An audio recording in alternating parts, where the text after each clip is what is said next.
ঠিক আছে, ঠিক আছে, কোনো ব্যাপার ব্যাপার না, কোনো সমস্যা না, তাই তো যাওয়া যায়। যাই। না দেখো দোস্ত, ওইটা ঠিক আছে, এখন দিনকালের অবস্থা খুবই খারাপ। হ্যাঁ, এখন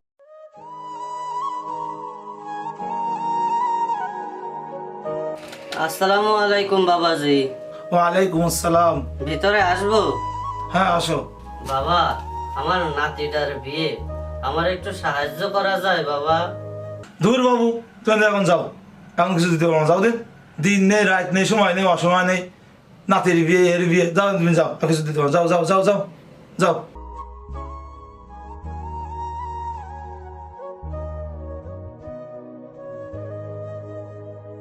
দূর, কি করো বলো দিন দোস্ত, দিন নেই, রাত নেই, সময় নেই, অসময় নেই, এক সময় একটা লোক এসেই আছে, সব সময় কত দিয়ে পারে মানুষের, তুমি বলো।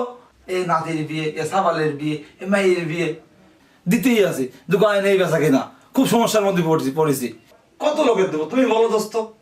বন্ধু, তুমি যেন কি বলতে চাইছিলে? আসলে তোমার সাথে অনেক কথা আমার বলার ছিল, কিন্তু এখন আর বলার মতো নেই।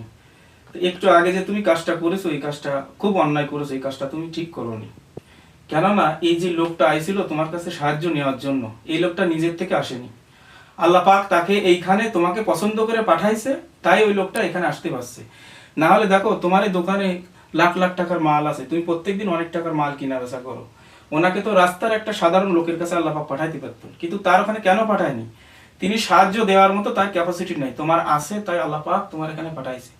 এখানে এই লোকটি আসার পরে তোমার আল্লাহ পাকের শুকরিয়া আদায় করা উচিত ছিল, সেটা তুমি করনি, তাকে তুমি দূর দূর করে তাড়িয়ে দিলে। তুমি বড় অন্যায় করেছো।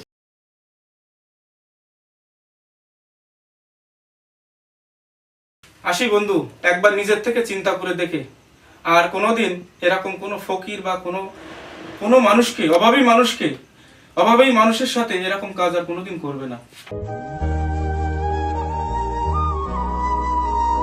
সত্যি আমার অন্যায় হয়ে গেছে, এই কাজটা আমার করা উচিত হয়নি।